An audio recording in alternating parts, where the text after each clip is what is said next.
Victims బయటకు రావాలండి. They should stand up and speak out.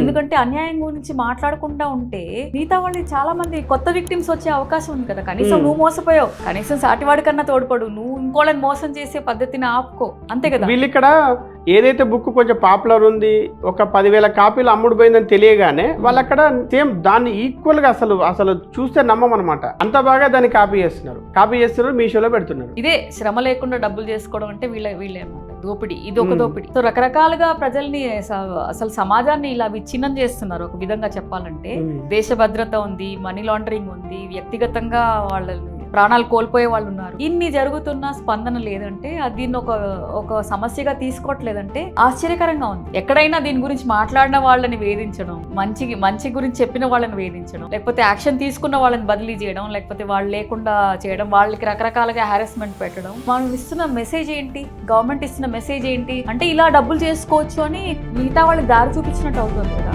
బహుళ జాతీయులు పెద్ద సంస్థలు ఉన్నాయి, మనం ఎందుకు చేసుకోవచ్చు, మన స్థాయిలో మనం చేసుకుందాం. అందుకే మీరు చెప్పినటువంటి పేర్లు ఈ పేరు ఆ పేరు ఏదో పెట్టుకుంటారు. అండ్ ఇంకోటి, ఇక్కడ చేస్తే మోసం మానేసి వేరే రాష్ట్రంలో పక్క రాష్ట్రంలో చేస్తారు.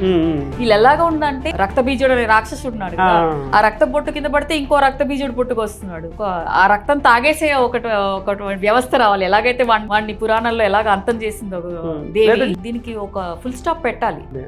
విక్టిమ్స్ కూడా మీరు అన్నట్టు మనం ఎవరన్నా ఒకరు గట్టిగా మాట్లాడితే ఒక 10 మంది ఉంటే ఒక బలం చేకూరుతుంది. నేను ఈ పుస్తకం రాయడానికి కారణం కూడా ఈ విక్టిమ్స్ ఎవరైతే ఉన్నారో వాళ్ళ నెరేటివ్స్ చెప్పడానికి కారణం కూడా మిగతా వాళ్ళు చూసి మీరు మోసపోకండి. కనీసం మీరు ఎలాగంటే మనం ఒక జబ్బు వస్తుందండి, మనం దానికి వ్యాక్సినేషన్ తీసుకుంటే మా జబ్బు రాకుండా ఉంటుంది. అలాగా అవగాహన పెంచడానికి ఈ పుస్తకం రాశాను. చదివి కనీసం మీరు సేఫ్ గా ఉండండి. ఎవరైతే చర్యలు తీసుకోవాలో వాళ్ళు తీసుకోనప్పుడు బాధితులన్నా కొంచెం జాగ్రత్తగా ఉంటే దాని బారిన పడకుండా ఉంటాం.